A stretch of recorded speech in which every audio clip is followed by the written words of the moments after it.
Steven Spielberg was editing a movie about the Holocaust by night and a movie about dinosaurs eating people by day at the same time. Both became masterpieces. Both changed cinema forever. And the story behind them is more chaotic than any movie. Jurassic Park was never supposed to use CGI. Spielberg originally planned old-school stop-motion animation to bring the dinosaurs to life. This was go motion, frame-by-frame puppet animation, the gold standard for decades, perfected by legends like Ray Harryhausen. Spielberg hired Phil Tippett, the stop-motion master behind the AT-ATs in Empire Strikes Back, to animate the dinosaurs.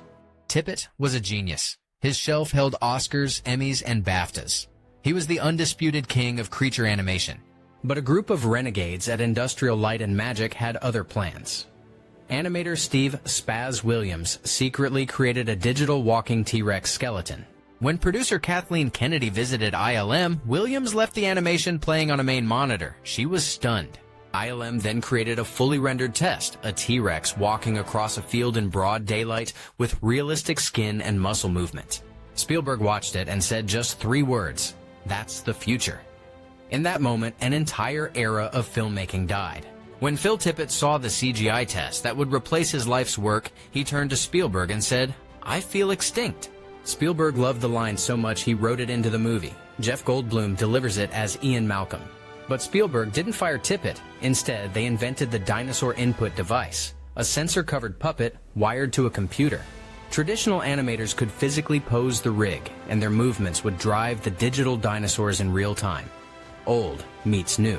The final result blended Stan Winston's massive animatronics with ILM's digital renders so seamlessly that audiences couldn't tell the difference.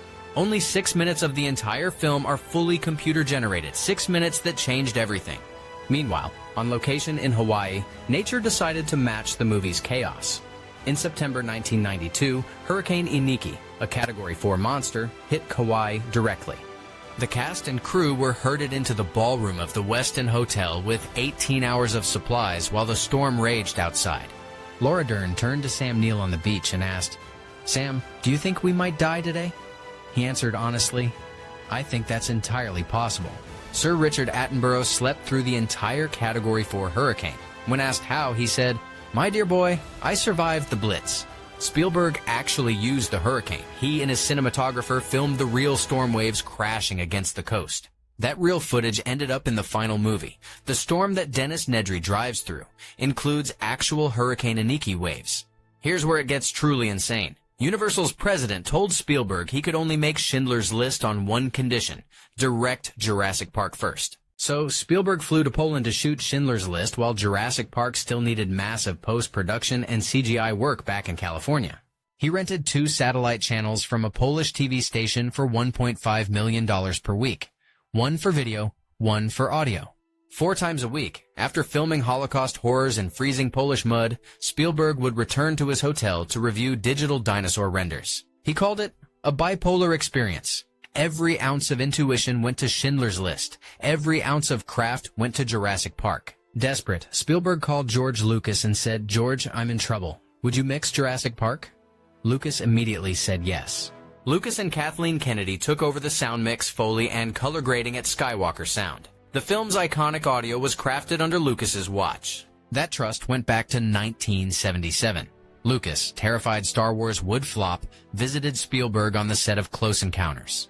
They swapped 2.5% of each other's profits. Star Wars made $775 million. Close Encounters made $304 million. Spielberg's tiny bet earned him roughly $40 million. But more importantly, it forged a bond of absolute trust between 2 titans. The dual gambles of 1993 paid off beyond anyone's imagination. Jurassic Park grossed over $914 million worldwide. It became the highest-grossing film of all time. Unseating Spielberg's own E.T. Schindler's List won 7 Oscars, including Best Picture. Jurassic Park didn't just change what movies could show you, it ended an entire era of filmmaking overnight. And the guy who made it was barely paying attention because he was busy making another classic.